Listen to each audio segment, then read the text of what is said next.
that's against me as a human. Like that, it just bothers me at a human level. I was like, all right, if no one is going to talk about it, then I will. Yeah. Guys, we have a problem. Not blaming CrossFit, on the contrary. I was like, CrossFit is awesome, but there's something there, the way we're doing it, not why we're doing it, the way we're doing it that is causing problem with the shoulders. All right, let's try to fix it. That was literally, I started then. And it just started that fucking shit show at first of, oh my God, how dare you say internal rotation? I was like, I never did. I said internal torque. It's not, even when I say internal rotation, I meant the torque, never the position of the shoulder.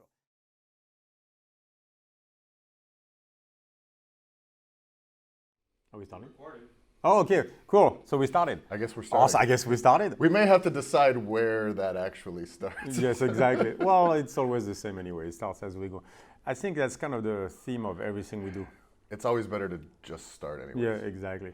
So let's start with, so it's a podcast, right? What are we calling it? Because I have no idea. That's a good question. Are we That's a going to good go question. with the StrongFit podcast? Nah. Oh, Let's go tête-à-tête. Okay. And we call it, what, the Hydron podcast or something? Because that's, right. Okay. So we can call it the StrongFit podcast, but it starts with tête-à-tête. Let's start with that. Perfect. All right? I'm going to have to adjust the Instagram post I just made, but we'll be Oh, yeah. No, you just put it on top, but whatever. Okay, so the idea is we know the podcast was a good idea, so we decided to start. Yes. Basically, so we there we started. go. So we did. That's usually how things work. It's like, that's a good idea. Let's start tomorrow. Yep. And then we figure shit out as we go. I think, okay, how many podcast episodes have you been on, if you had to ballpark it? Podcast is 10. I know that. And then Two Barbell Shrug, 20, 30 something? 25, Okay. I think. Maybe, I have no idea, honestly. Yeah. I'm guessing 25. Okay. John would know. Right, in the last 3 years, a bit more, because early podcast was like, it must be 4 years ago now. Yeah. But so like about 25 in the last 3 years, I would say. Gotcha. Yeah. Yeah. And so never thought of doing my own because you have to do it every week. I was like, that's not going to work. Yeah, the weekly thing is so hard to do. Like This when we hosted the Mathäus podcast and we did, I think before I left, it was like 135 episodes, something like that. Oh. But Oh, that's wow, you lasted 3 years. yeah, and they're still rolling. Yeah. They're still rolling, but that was the hardest thing, was the every week thing. Like, I can't do it. Well, so how about I guess we introduce ourselves Sure. first, right? Because we're actually starting. So this is Tyler. So, well, let's go with you. How did we meet? all right. So how do we start this? Should we start? Let me start further back, because otherwise there's going to be no So context. we start at the beginning. into Yes. how Let's we did provide anything. context as to how so we're going to do this. let's just start with how I ended up doing any training at all. Yep. Okay. So I was just like a regular, just working and wasn't training, wasn't eating well, just kind of an overweight dude. When you say regular, you're 6'8". Almost, yes. So I was a regular 6'6", 360 pound. You're only 6'6". You look taller than this. I purposely wear lifters everywhere. There you go. But so like I got drug into a CrossFit gym because my wife was not super stoked with my physique at that point, I think. So mean. If we actually said that, if you said that to your wife, you'd No. be in so much trouble. No, but she kind of like nudged me into a CrossFit gym. And then I ended up, like, that was where I started training. Define nudging. I'm kind of curious. Let's put you in trouble She right away with your started wife. doing it without me, And she's like, you have to come. pretty much. Yeah, there we go. yeah. That's called nudging. I like it. And then after that, I'm trying to think of how that went. So I stayed with that like exclusively for like a year, lost all the weight, got in shape. Wait. You have to explain to me that first session. Okay, so, oh yeah. I want to hear about the first CrossFit session you've ever So done. the first session ever, I was like I came in and I still was like I was a pretty good athlete before. And so you played football and basketball, right? So I thought that was still how things worked. And I was like, I'll be all right. And I go in and I get just smashed. What's the workout? The workout was still an introductory workout. So it's like, It's going to be good. it's like 8 or 9 minutes of like air squats, push-ups and burpees. So the time you're like 10 6'6", each. 350. Yeah. Yes. And I couldn't actually, like, the concept of the burpee, I couldn't even How many bring burpees? myself How many to the burpees? ground. It was like 10. It was like 10, 10, and Okay, 10, 10, for 10, like 10, 8 or okay. 10 Yeah. minutes. And we're talking 60 seconds in, and I'm like, oh my God. and then I was just getting, and then once I got moved into the actual classes after a couple weeks, I'm just getting smashed by like middle-aged housewives.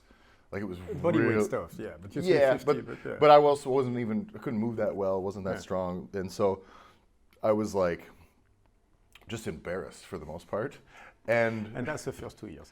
Yeah. but we got, I just kind of stayed with it only because I wasn't going to quit just because it was hard. Did you train with your wife after 2 weeks? Same class? Yes. Yeah. Oh, how did that go? I didn't like that. Did she make fun of you the entire time? No. At home when you get home, and then at dinner it's like, honey, you suck today. I just beat you by 6 minutes. Well, she always did that. The problem was actually... Yes, but she tell you that. She would try to be supportive, and that would piss me off even more. That's even... Wait. So you were the last guy in class where everybody claps because you're finishing... The amount of stories I have about that being the case, you wouldn't believe. Like, yeah, there's the time it was a bunch of like squat cleans and over the bar burpees, and it was like 3 rounds of weight or something, and I'm getting through, everyone's cheering the last burpees, I get up and I get over the bar and everyone's like, yeah. Fuck you, but I still had 1 more round left. Oh. So they thought I was done. I was way behind everybody. So I walked back up to the bar, and then they went from very fun and supportive to like, oh, we're about to watch a fucking burial right now. And so we got...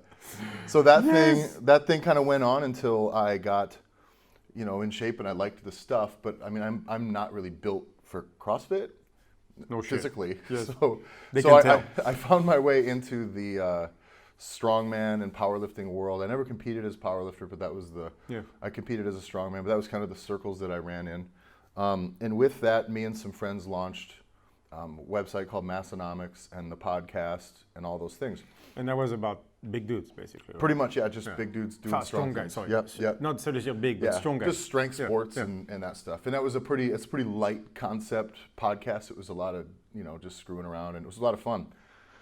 But I had heard of you throughout some of the other podcasts you had done before that. I had done some work with Richard about trying to maybe do just a little bit of sponsorship stuff, just from some equipment stuff. So we had talked about the equipment on the podcast and the sandbags and things. Right, it started with the sandbags. Yeah. Right, that's true. And so then... we made you the sandbags with the mathematics one. Right, yeah. So then I put together a trip where I was going to go to California to meet up with Scott from the Wadcast and the guys from Barbell Shrugged in like one kind of loop. And so that trip was already put together, and it just so happened that I had seen on the schedule that you were leaving Canada and going to be in the San Diego area. So I contacted Richard and I was like, hey, do you think Julien would be able to have time? Like, I'll get to wherever we need to be. Like, it would be really cool. And he was like, I don't know. Because it was like the day you flew in was the only day it was going to work. Oh, man. And that was a whole mess. And the execution of that was even harder. Oh, yeah. We're going to go into that in a second. But we waited a few weeks. And then finally, Richard got back to me. I remember this moment. Because first off, my mom was a huge fan of yours too from the podcast. So my mom, it's the French accent, she just can't get over it. Totally. But it still works. So we... I'm from Detroit, by the way. But we get... I'm at home. I'm literally on the toilet. And I get a message from Richard saying, yeah, coach will do it on this day about this time. And so my wife's in the kitchen and I'm like, fuck yes! And so, but she doesn't know what had happened, so she's like, what are you doing? Like, how good did that go? So I flew out there, we did the thing. You had a mess of flight issues, delays and stuff like that. I think you missed the flight. And we had such a narrow window to make it work already. So, bless your heart, you still came and stopped off in Encinitas. Right, I go to Encinitas, I have my pickup truck, I can't park because there's a parade. There's a parade right where you actually found your Airbnb. So I have to go around for 10 minutes, so I'm late, so I'm getting pissed now. And I have to go park in the middle of, so it's in Encinitas, it's night, and I don't know Encinitas yet, even though I live there later. And so I found a place to park down basically like near by the beach, almost on the beach. So I thought it was like a gigantic parking lot structure, or at least like there was some place where I saw vague plants or stuff like that. I'm like, I'll go park there, it's all good. You just parked on some plants. Basically. That's what it looked like, because I'm stressed out, because I gotta go do a podcast. So I run another 5 minutes to get back to your Airbnb. I'm fairly stressed out. And I'm like, hi, and nice face, let's do the podcast. Yeah. So we did the podcast, and that went well. When we get done with this story, we'll get into what we went over then, because that's a fun snapshot as to where things were at then and where they are now. But we get done, and I didn't know anything about the getting stuck. I was just thought, I had to park really far away. So the story, so I realized suddenly, as I step out of the pickup truck, I'm like, oh, there's sand under those plants. That might not be the best idea to park here. So I'm trying to get out of it, and I can't because I'm stuck. And I'm like, oh, fuck me. I ditch myself. I'm like, okay, whatever. So I left the car, and I'm like, okay, I left the truck. Truck, of course, because it can't just be a car. Yeah. So I'm like, fuck it. I'll make the podcast and figure it out after. Yeah. But when we get done, then he said, well, we got to go push my truck out. Because you're like, thank you so much. What can I do to help you? Yeah. I'm like, well, actually, you're going to help me get my truck out of the way. So we borrow the floor mats, the entrance welcome mats from my Airbnb. That's true. We trudge down to the thing, and we're using those to stick them in the tires and spit them out the end. And it worked 30 minutes later. It was 30 minutes of pushing and rocking, and but we got it worked, the truck. exactly. That's the lesson here. Don't give up. I was just going to say, California trucks don't have four-wheel drive. That was the lesson. It's a Toyota well, at the time they said you want a four-wheel drive. I'm like, why would I need it? Yeah, yep. This is California. California, yeah. So anyway, we get done with that, and that goes on, and I keep doing the Massonomics thing, and you had kind of gone on your continuing to go the tour. The world tour, yep. Yeah, and that kept growing and growing. By the time this comes out, that will have been almost 2 years ago exactly. Oh shit. That's crazy. Yeah. But during that time, I had decided I wanted to open a CrossFit gym, and all of that kind of fell into place to where, for me, then I ended up, leaving a job that paid me pretty good money that I had done for about 12 years. Was going to become a coach and do the thing. Yeah, I was a service technician for a heating and air conditioning company. That was a very nice, secure job. We live hot summers, cold winters. There's a lot of work for there. But I decided that was what we wanted to do. So me and a partner got together. But I basically had spent all of the money that I had, all the money I had saved. You took the plunge. All the thing, like everything. And so by the time my gym opened, I think my wife and I had deferred our car and truck payments for like 3 months straight. There was no money left. Yeah. The gym opened, the business checking account before we took our first memberships in was down to like $35, and my personal checking account had $16 in it. Yeah, and then I find out, like right around that time, there's a StrongFit seminar and coaches week in Minneapolis, which is 6 hours away drive, but you guys hadn't been anywhere other than the coasts and Europe. So I was like, I'm not gonna, it might be another year. It was terrible timing because it was a month after we had opened, and I didn't have any money. So I was like, hey Mom, remember that French guy you think is handsome? And so honestly, she helped me pay for the coaches week, and I went over and paid to put myself up. That's the first time I hear that story. But yes. Okay, yeah, there you go. The truth comes out. Yep. So then, but we did that, and the reason I had gone to that is because as a new coach, but I still owned a business. As a new coach, it was important for me to be good. Yeah. And I still believe that if you're a young coach, the most important thing, because you don't have years of experience to lean on, is your network. And so I believed that you can ask the right questions, right? Yeah, to the people actually know what it's like to make the mistakes and to all the little shit we never talk about. Exactly. Yeah, so the kind of floor you should buy. Yes. Yeah. Yes. It's like being a new parent. You know, we say don't buy the expensive diapers. Yeah. That's what you need to hear as a new owner. Yeah. Don't buy the expensive stuff. So I went down that road, and we ended up in the mentoring program. But I did all that, started solely as it was injury prevention, because I'd seen some of the patterns in CrossFit, and I just thought you guys knew better. But that's also your own experience, yeah. Right? Because you started as a guy who was deconditioned, heavy. Yeah. I'm sure the first 2 years you ached everywhere. All the time, yeah. Right? Because pushing the intensity with that start is a bit rough, right? So I think it shaped your view. But personally, I think it's awesome, because even though you're a great athlete, you can relate to what normal people start with, where they don't move well, body weight hurts everywhere, your knees are fucked just from doing 50 squats. That's what most people go through. Yeah, and that was why I wanted to get into owning the gym anyways, because I didn't... The regular people. Yeah, the regular people. And where we're from in the Midwest, there's not like a fitness culture, meaning there's a lot of so it was important to me to try to get those people into a place where not just CrossFit, but whatever training they did was actually sustainable. It was going to work for them long term, instead of kind of a come in and crash and then be done. So we'd been through the mentoring program for a while, and it continued, and then it just evolved to where now it's a year and a half now after I opened the gym, year and a couple months. And we had come up with the plan to do this and some other things for StrongFit. And basically, once I had talked to you about that, I think we got a call 20 minutes later. And you sent me an email yeah. saying I want to move to Europe.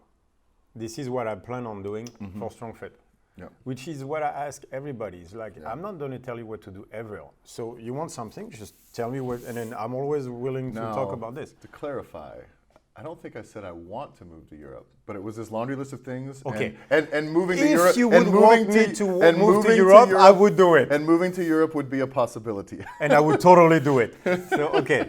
It's like having a conversation with a girl on that side. I never ask. Okay. You just put the possibility out there, and then you left me the asking. Yeah. There you go. So it was our first date, basically. Basically, that was our first date. Yes. I asked you for the first date. But you put the possibility out there, and then I basically did the asking. And he closed the deal. There you go. Very sweet.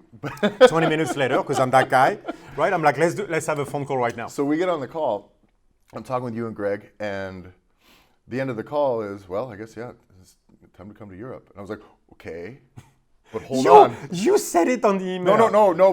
That is a women's perspective, right? Exactly. It's like, whoa, you're going too fast for me right there. It wasn't the movement. It wasn't the pace. It was like, well, hold on, because before I hang up this phone, like as soon as I hang up this phone, I have to put my house on the market, start moving the wheels of selling my business. Yes, I thought that was implied when you said I would move to Europe on the email. Certainly. But it was like, so I've been through this with many dates. I got to tell you, that's not the first rodeo. So as soon as we get off the phone, then it was like, okay, so sell the house, sell the business, sell Mathäus, move to Europe. It's been about a month in Europe. Yes. So all of the American comforts I'm figuring out are all just different. Yeah.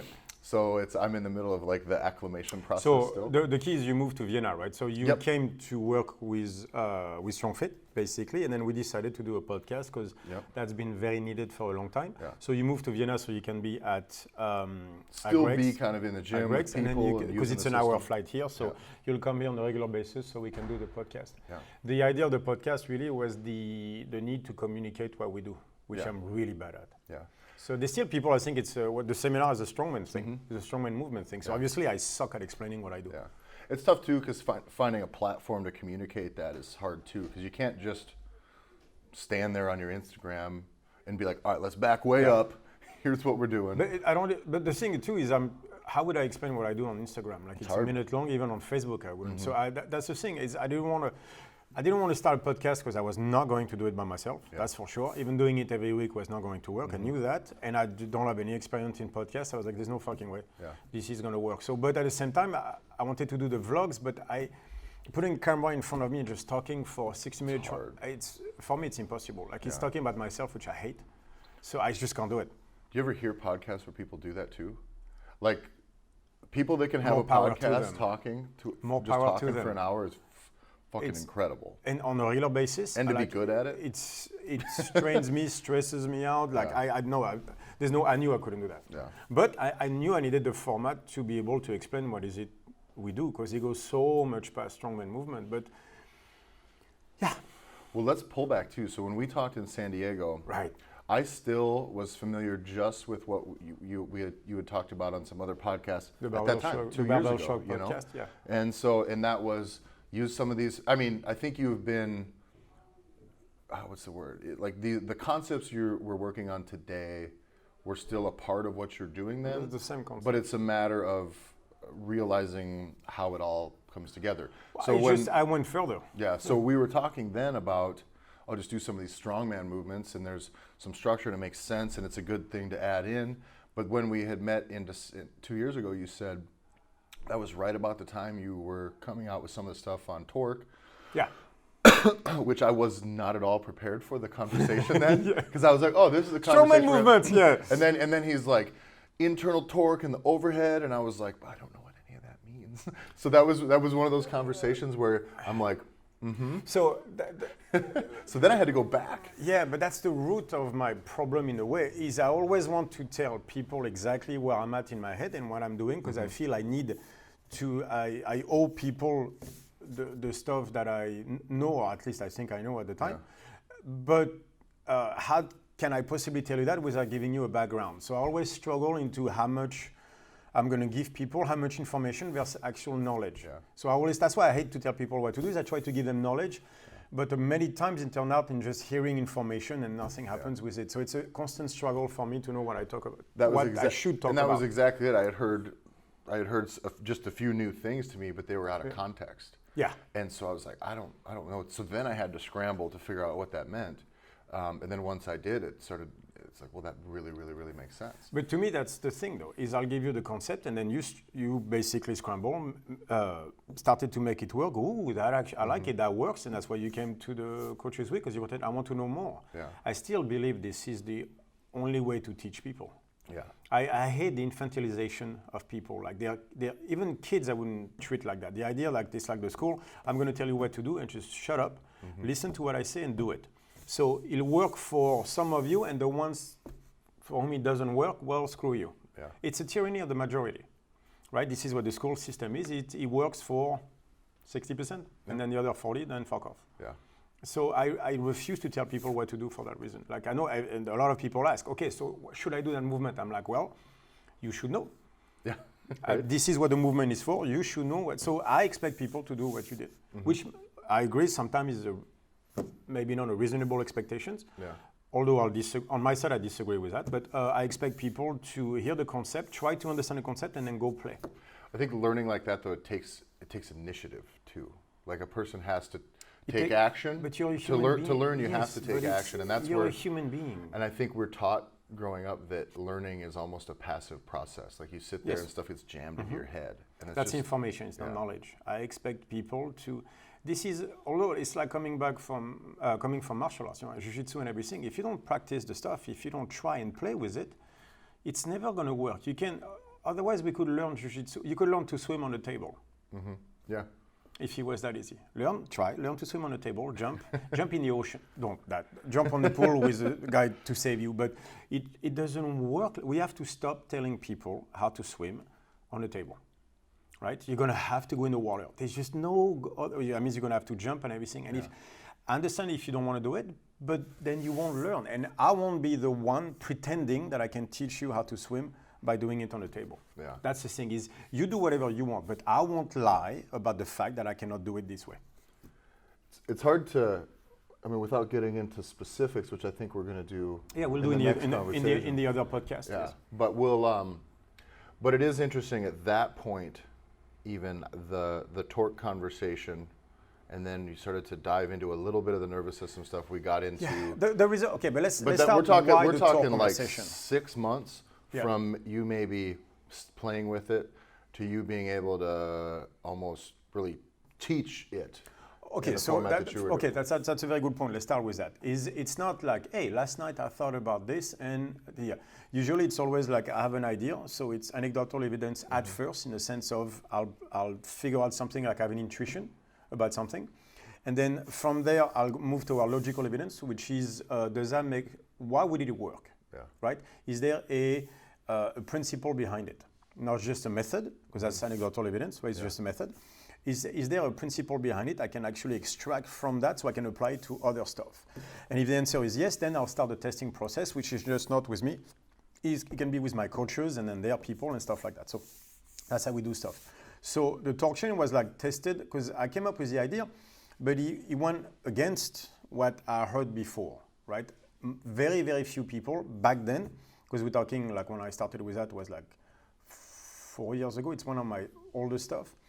No one talked about internal torque. It was because everybody thought it meant internal rotation, which was turning the shoulder in on an overhead position instead of engaging the right muscles, right? Yeah. So first of all, I had to have an entire conversation about tension versus position, which is where, to this day, the problem lies, is that people understand position of the joint when I talk about torque instead of the tension being created. Yeah. I can have an external rotation of the shoulder while creating internal torque. One has nothing to do with the other. One is position, which is almost passive, like that. The other one is which tension are you creating? Those are two different concepts, right? And so the reason I started to pound internal torque was because people were getting hurt left and right. I talked about it in the Barbell Shot podcast. And from there, I was like, people are getting ruined in their overhead position. infraspinatus, all that stuff, you see like such a high percentage of CrossFitters going through shoulder issues. I was like, guys, it's not working, right? Yeah. And so we had all those people telling us, no, that's what the shoulder does.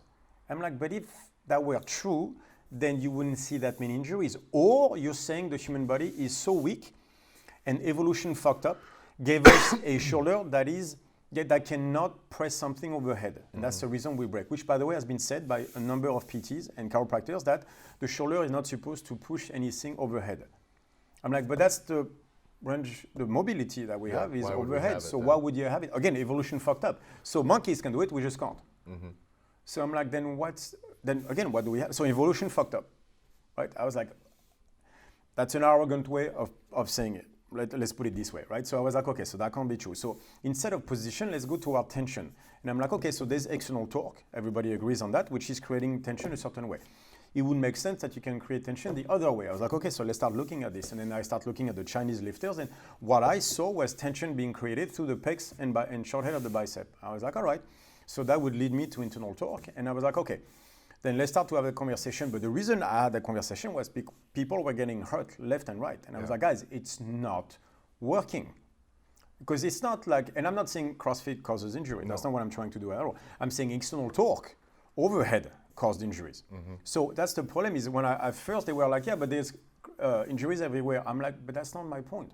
I'm not blaming someone for the injury. I'm saying that tension overhead creates a problem with the joint. Yeah. That's all I said, basically. I was like, that's what I want to talk about. Instead of getting stuck into a school system that says that's the way we do it and whoever breaks, it's their fault. It's not my fault, it's your fault. I was like, no, that's against me as a human. Like that, it just bothers me at a human level. I was like, all right, if no one is going to talk about it, then I will. Yeah. Guys, we have a problem. Not blaming CrossFit, on the contrary.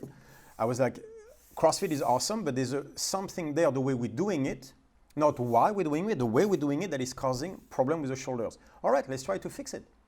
That was literally how I started then. And it just started that fucking shit show at first of, oh my God, how dare you say internal rotation? I was like, I never did. Yeah. I said internal torque. It's not, even when I say internal rotation, I meant the torque, never the position of the shoulder. And that's how the whole conversation started. But the reason I wanted to talk about it on the podcast with you was like, even though I knew it was early because I hadn't talked that much about it before, I was like, guys, even if I put it out there, there's two people that listen to me, play with it and save their shoulders, I was like, then I've done my job. Yeah. Even if I save one, I'm happy. But I was like, every time I'm on a podcast, I will try to help people because that's what I'm on the podcast for. It was interesting for me because, like, especially, and this is the truth, I think, for a lot of any coaches out there, personal trainers, functional fitness coaches, any of that stuff. I highly doubt that I did not have a ton of anatomical knowledge when I started. I don't think you need to. Well, no, and that's what I'm saying is that when you mention you notice some of the proper tension coming from some of the Chinese, these aren't you didn't invent this tension. The way it looked for me is for me it worked because it gave me two really good lenses to view movement through. Yeah. So I could look at movement and I could start to just filter the movement. Where does that fit here and what should that be? And then I don't have to know that, all right, this ligament is this, because it's more about But actually, that's tension what I was. and action. Yes, that's what I was trying to explain to people. My background is not the anatomical stuff. That's physiotherapist, that's chiro. Actually, I don't come from that world. I come from a world of movement, martial arts, sports my entire life. Like I've been at the national level at sports since I'm like 10 years old, 9 years old, something like that. So that's all I've ever done my entire life is fitness. So that's why I devoted myself to this, because I think fitness is the only way. We're losing the war right now with people. We'll go into this in other podcasts, but we need the fitness to literally save people's lives, right? So I decided to go into this field, but that's what I've always done. So me, I never looked at it from that perspective or study anatomical. I was like, all right, so we start with the idea that evolution gave us that. I'm like, okay, so this is the tension being created. How do I move? Yeah. I just started with that, not what is the pec measure supposed to do? Because I understood right away that, first of all, you can't just engage your pec. I mean, you can do the pec dance like Richard loves, but you can't, in a movement, you can't use your pec without using your arms. Yeah.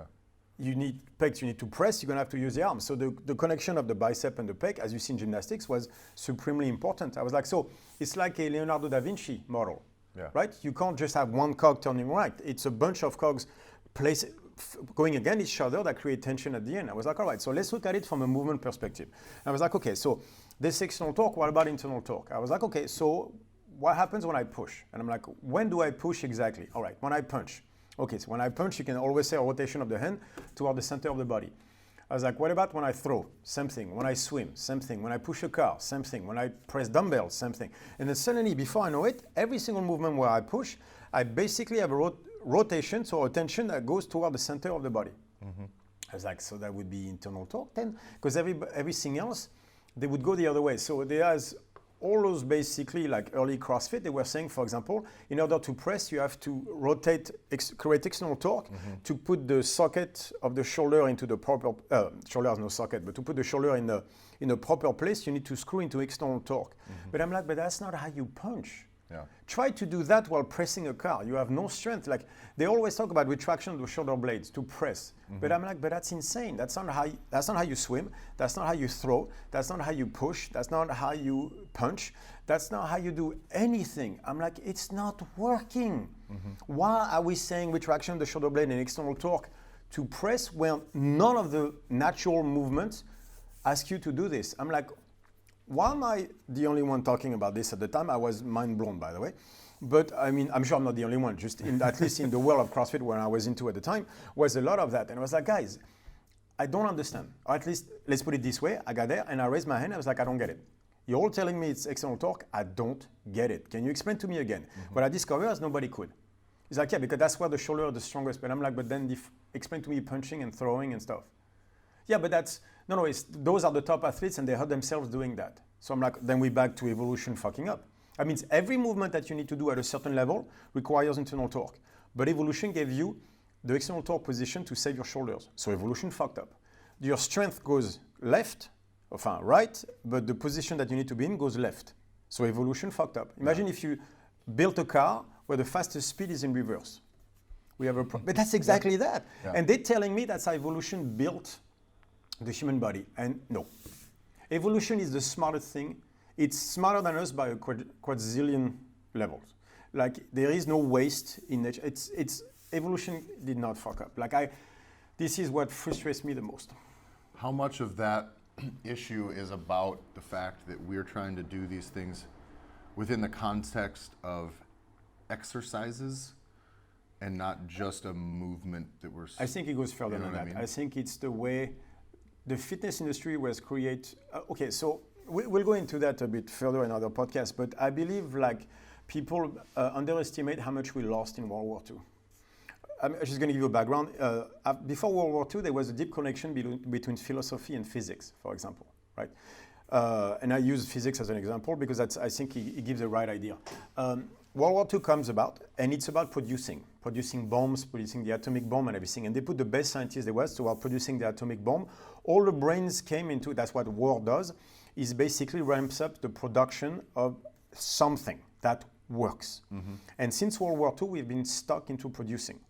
And we lost the entire philosophical side of science. The problem is that means we lost what is called logical evidence. And it's a tremendous important part of science, and we lost some of this. And if you look at the fitness industry since Arnold, is only based on producing. Not what is best for you, not what's going to allow you to be a better human, whatever. It's how do I build my pecs? Pec major, not just pec. I want my pecs. I want this. I want that. How do I get a six pack? It's based on producing. And it's shaping us into a way of thinking that is basically all empirical based, causality based. That is an extremely dangerous by itself. If you stick on it just by itself, it's a very, very dangerous way of thinking. And I think the more we do that, the more it drives us towards specialization. And from specialization, you go into fragmentation. And that's where the problem is. Right now, we're not specialized, which is completely okay. We are in a fragmented. So now it becomes, my shoulder is externally rotated. I'm like, yes, but that's not a movement. That's a position of the shoulder. What movement are you doing? That's the why, if you want. Now they go with the what. My shoulder is in this position. But I'm like, but everybody's different. Maybe your shoulder needs to be slightly different position than my shoulder. You can't just say this works for everyone. It doesn't work like that, right? We have to find what works for, you need to find what works for you. It's auto-regulation, which is the base of everything that I do, is I need you to auto-regulate movement. And even in the movement side of things, when we get into even like an exercise. You're talking things like the tension is going, the different demands for that tension is going to change based upon the load, the amount of reps, fatigue, and all of those things are your mood, like are you fucking pissed as you lift or not? All this changes the movement. But once you're in tune to that, you can be aware and kind of not just control, you but participate can be aware. in it. Yeah. But isn't that a fucking crazy idea that I'm saying that you should be aware of the movement instead of me? Because that's the problem is we're told, all right, you got to be here, do this. So you get in here, you do all this because it's supposed to. It doesn't feel right, and then you just do it until you get hurt. And you are asking me to define everything for your body. It's an insane idea that I refuse entirely to do. This is infantilization. Even kids, I wouldn't do it. And that's some of the tricky stuff that we're finding too. Is it's almost like we're trying to teach people to just like literally know themselves as far as like their own body. That's exactly what we're trying to do. But that's very challenging, and it's weird. Very. It's weird that that's the way. But isn't that the weirdest conversation that ever? Isn't that tells you where we are right now, the society, that I'm the weird one because I'm asking people to auto-regulate, to find for themselves what works for them. And I'm the weird one. I'm asking you to be in symbiosis with your own body. And I'm the dude who's weird. This is the craziest thing ever. How would you teach dancing if not feeling the movement? Right? Like imagine, imagine if you did that. You tell someone dance and those are the moves you do. Yeah, you've seen that in classes with kids and everything, and half of them can't fucking move. Yeah. So you're waiting for the one that is like my daughter, half Brazilian, who naturally moves well, and she'll figure it out. Okay, but what about everybody else? It's their fault. Like it's such a weird way to go at it. Imagine, you see it in music. Oh, you're great. No, you don't. And I understand you need the basics, but you need to understand music. You need to understand dancing. I see it in jiu-jitsu. That's why most people quit as white belts or blue belts, because at first they think it's a fight, and then they muscle their way, and at some point they have to understand jiu-jitsu. That means they have to understand the art of jiu-jitsu, and they have to find their own game. Yeah. And that's where they quit, because that's the part when they go, now what? Now it's fucking you. That's what, now what? And then there's an element of creativity and flow to all of that people just want to be told. Yeah. Yes. Yeah. And it's the same way with music. You know, if you hear somebody who was taught everything, they were just taught it, and there was no opportunity for experimentation or self-expression, you end up with music that comes up someone who can play music but can't write it. And that's a shame. Okay, what's the point of music? Okay, that's what kills me with this, is what's the point of music in the first place? It's expression. It's expression, yeah. Okay, so it's self-expression, it's a language, right? So it's giving parents telling the kid you're going to learn music, but never learn to express yourself.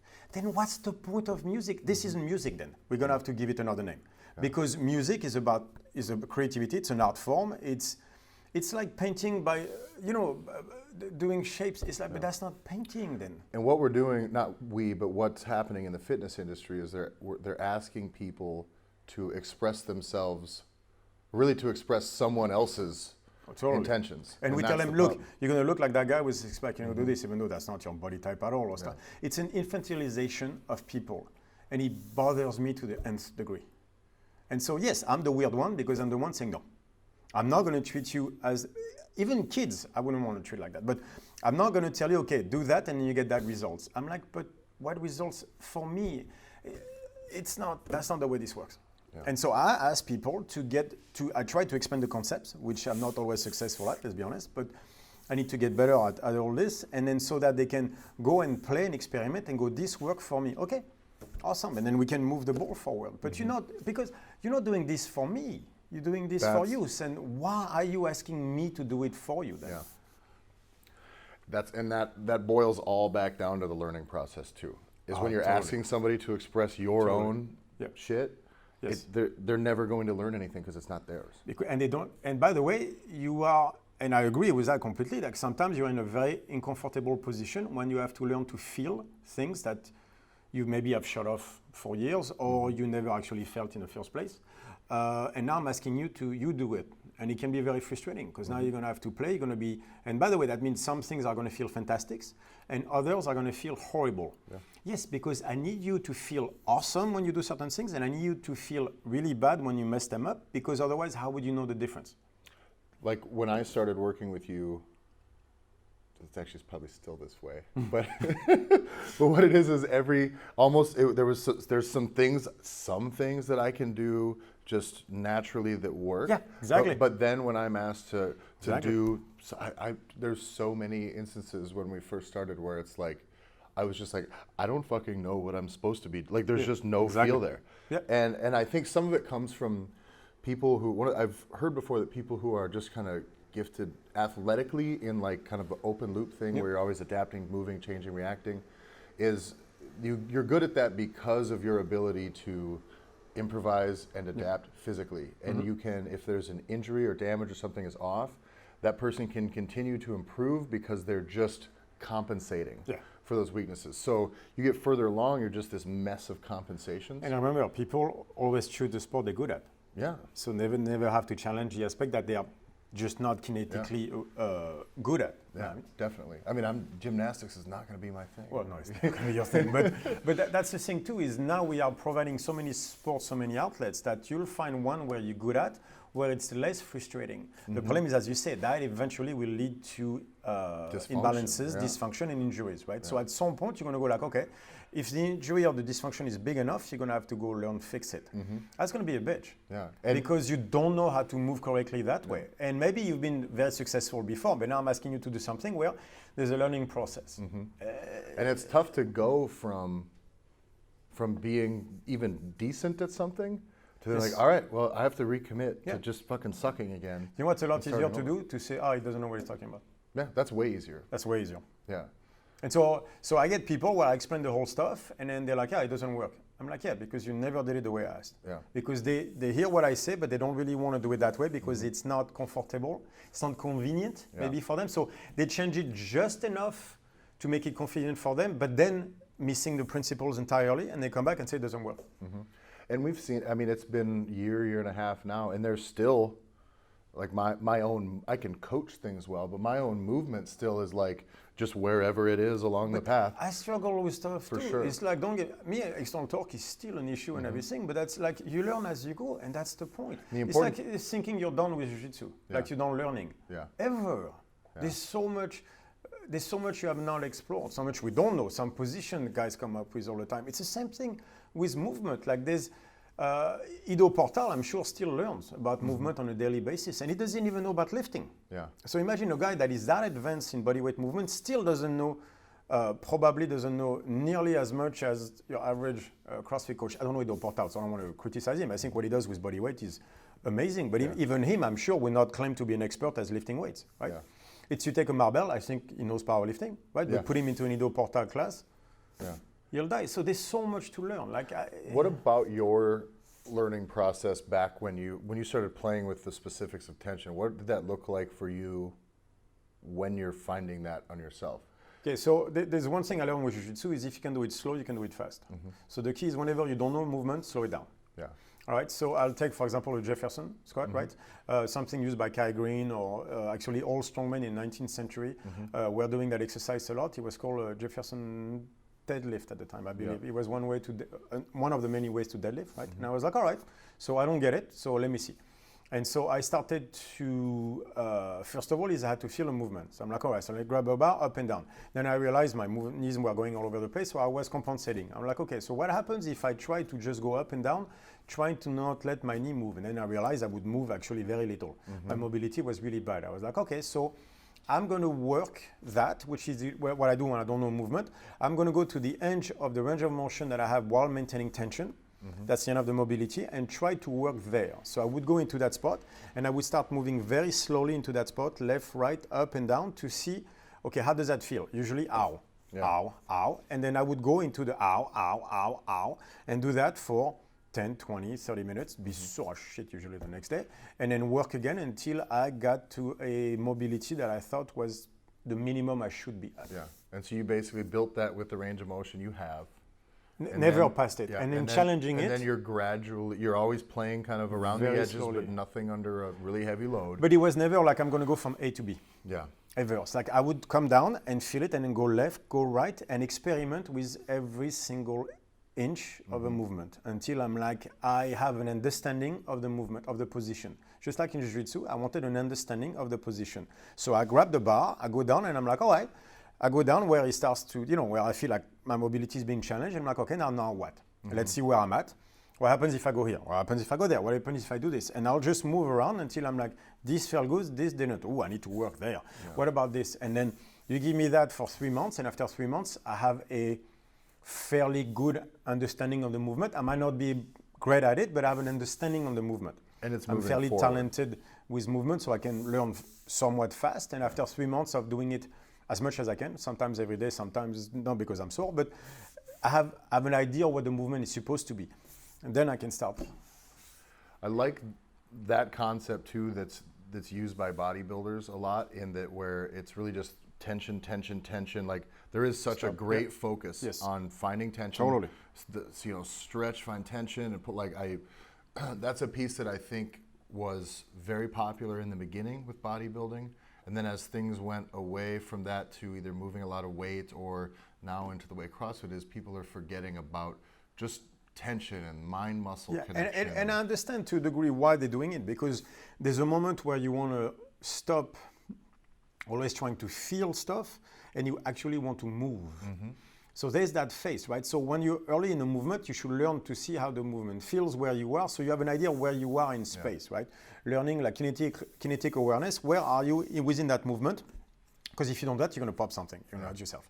But there's always that moment where you're going to have to start moving now. You have a good understanding of the movement, okay, start moving, start challenging, and the challenge is not maybe necessarily into the mobility anymore. Now we either need to start with weight or, so to add intensity, either with weight or with duration or with reps or with like speed or whatever it is.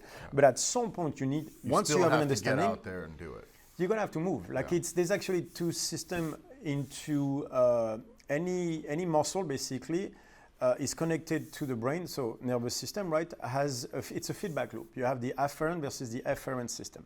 The afferent is the muscle telling to the brain what's happening. And then the efferent is the brain telling the muscle to do something, right? So at first you start with the afferent system saying like tension, and you try to feel the movement going like, am I gonna hurt myself or not? Yeah. If you don't do that, you'll hurt yourself. Mm-hmm. So you have to create first, it's basically the dorsal part of a nerve, where it's like, all right, this is what I can do, and then the muscle is telling you what you want to do. Yeah. Very important building phase. Once the muscle told the brain what is it that it can do, now the brain can tell the muscle whatever you want to do with it. Yeah. And that's the second part. So bodybuilding was very good at the first part, but forgot to go into the second part, mostly. In the 70s, they did it, but lately it's been gone a little bit. And CrossFit just went straight to efferent and said, this is what we're going to do. I'm like, no. You're going to have to first understand what you can do and then push the balance and push the envelope. But you can't do that without knowing where the envelope is, right? So it's a feedback loop that muscle and brain have. It's the afferent. There's a lot of types of training that end up just almost celebrating the disconnect from that. And that like, no, I'm either just one or the other. Go. Welcome to today's society. It's a one or the other, right? So it's either I'm all going to feel the muscle and nothing else and never go toward. That's Kai Green saying, I'm not a weightlifter, I'll never try to lift heavy. Yeah. I'm like, all right, but at some point you got to get stronger. Yeah. At some point you're going to have to go wrestle the bear. You're going to have to do jiu-jitsu. So at some point those muscles have to be able to do something, right? Yeah. They have to be put to the test. Yeah. Welcome to life. Yeah. You don't get to just feel the muscle. You're going to have to put it to the test. And then you have the other side, which is the other, Fox feeling anything. Yeah. Right? We're just going to fucking blast. Ignore it. Yep. You're a pussy. Ignore it. Just push. Right? And then you get rhabdo. Yeah. And you go, what happened? What happened is they didn't even know where they started. You can't push the envelope, you don't even know where the envelope is. Nobody ends up in that situation without their body trying to tell them lots of things. Yes. There's a lot of feedback saying, yes, dude. Exactly. And so what you did is you blocked the afferent system, which, again, you need to block the afferent to go efferent. Right? So efferent, again, is the brain telling the muscle. To do that, that means to a degree, you're going to have to be stronger than the afferent system telling you we're getting blasted. Yeah. But you can't ignore it either. You can't flip those too far. Yeah. No, but you can't ignore it completely. Yeah. At some point, the body's like, and that's when you go, whoops, right? And your body doesn't Unless say those you're very things. experienced. Yeah. And your body doesn't say those things quietly. No. It's like if you got but there, you have the fucking trainer in the back screaming at you saying 2 more reps. Are you sure? Yes! Okay, I don't want to be weak. And so I don't want to be weak means you are asking your brain to basically take control of the muscle, even though the muscle is saying no. I'll explain the nervous system. It's not quite that simple, but it's an idea. We'll get into it. Yeah. And so if you don't know what you're doing, oh my God. So again, we go back to the trainer telling 2 more reps. How do you know? Maybe with someone who's experienced, who's a great athlete, and you know their capacity, then go scream at them. God knows I've done that enough. Yeah. But it better be in a controlled environment. That means you have to know your athletes, you have to know the exercise.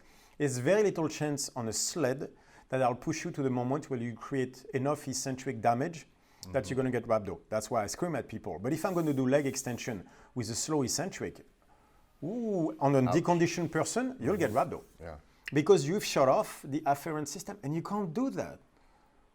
Again, you can do it in a controlled environment, but understand what you're doing. You're shutting up a feedback loop that has a reason to be there. Let's put it this way. Yeah. But again. So how do we get? I mean, is this how do you as StrongFit how do we try to teach that balance? Like, right. How does that come from guys, you shouldn't do this, to being? Okay, so that's, I guess, and that's the best question ever. How do we do this? I think the issue is that we're starting in a very disadvantageous position, right? School hasn't changed in 150 years. People have to understand what school is. School was started during the Industrial Revolution, where we wanted kids to not be on the farm and stuff like that. We wanted them to come and start to learn, right? Because we needed people that had more knowledge and stuff like that. Also, when kids were out there, means the parents can be at the factory, right? While the kids are learning to be perfect little soldiers, because from that knowledge, we can get them in the factory and back and forth, can produce, and both parents can be at the factory and everything. So and they can raise an army of little producers. Exactly. But if you tell a kid, so you can be on the farm working your ass off in a very hard environment for 8 hours, or you can be in class sitting, chilling with your friends, looking at a whiteboard. Kids were like, well, hell yeah. So it was actually, the kid couldn't wait. You were forcing the parents to get your kids to school. Not the kids, the parents. Because they wanted the kid at the farm or helping. And instead they were like, no, they're going to go to the school, which was great. But again, you were forcing the parents to have the kid at school. You move school 150 years, and now we're forcing the kids to go to school, and the parents want them there. Because society has changed. But school hasn't. And so from the beginning, we are pounding people into do as you're told. It's a tyranny of the majority. That's what school is I'm going to teach you the date of the start of World War II, but not explain to you necessarily all the social environment that led to the... So you have no understanding as why there was a war, but you have a date. So you're telling me that date is when the war started. So there was no war the day before and there was a war the day after. So there's a guy who flipped a switch and war started. Come on. Yeah. You know what I mean? Like, so, and that's what we face. We face a world where everything is like, oh, there's a date. No, there was not a date. Like, it's when France declared war, war on the Germans, but basically the Germans have been invading Czechoslovakia and all the countries before that. So war had started already. We just happened to put it on that date. But if you don't understand all this, that date doesn't mean anything. And the date doesn't matter at all. Doesn't matter anyway. War had already started, right? Yeah. And this, you know what I mean? The date doesn't matter. That's not when World War II started. It doesn't matter. But that's what we're stuck with. So you push that toward adulthood, where society creates a situation where it's like, okay, but is it 60 or 65%? And that's the conversation I'm trying to have. I'm like, you tell me, how does it feel? Again, first, how does it feel? And then we can start pushing everything. But there's entire system there that is just not balanced. And so how do we teach that? I think the smarter I become at all of this, right? And the better I am at conveying concepts, the more I can give people knowledge. Instead of giving them information, my goal is to try to give them knowledge so that they can make up the difference on their own, because they will have to anyway. So it falls on me to find better educational tools to give them the knowledge, not information, but knowledge. That's what matters to me. I think the context of how, I don't know, of it is there's the old, cliched saying, the knowledge is power. That on its own doesn't really mean anything to me, but it's that in order to have knowledge, it requires empowerment.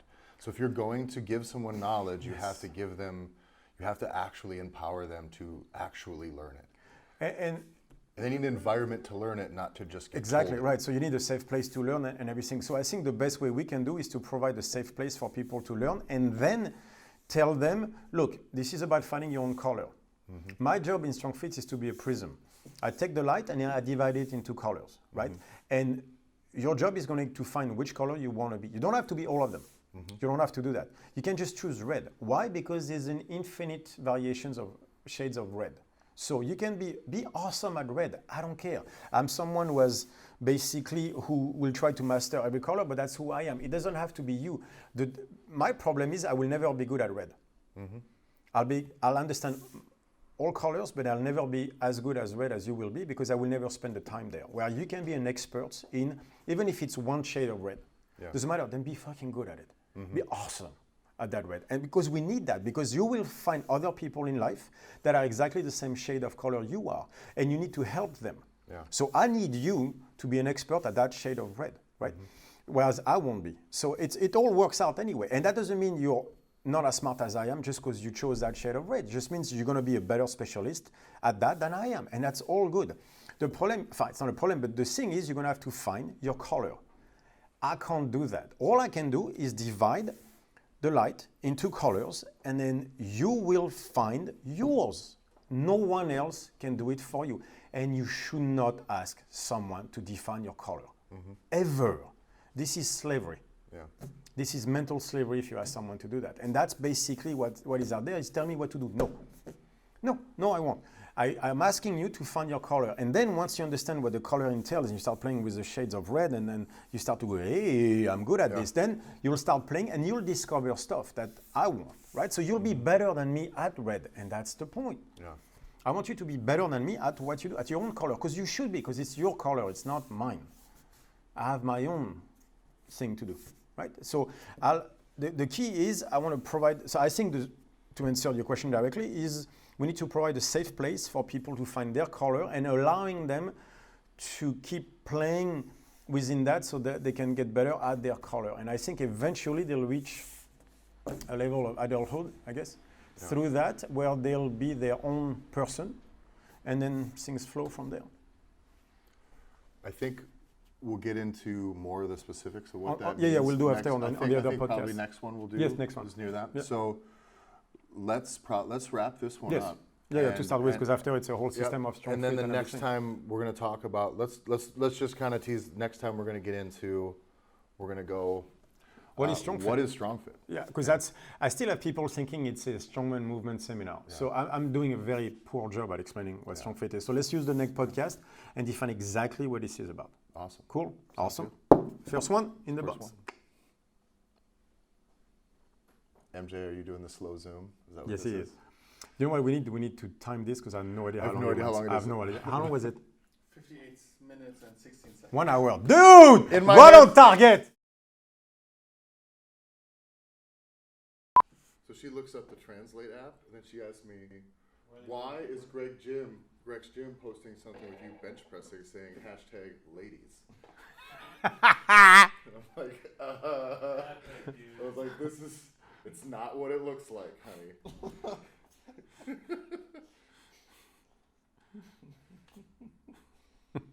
Who would have known that this would get so far, right? messing up your marriage. I still put It was just a joke. I went to the wrong bathroom once. Yeah, exactly. I did not know going to the bathroom in Vienna would ruin my life. No, because then we can have one for the guests.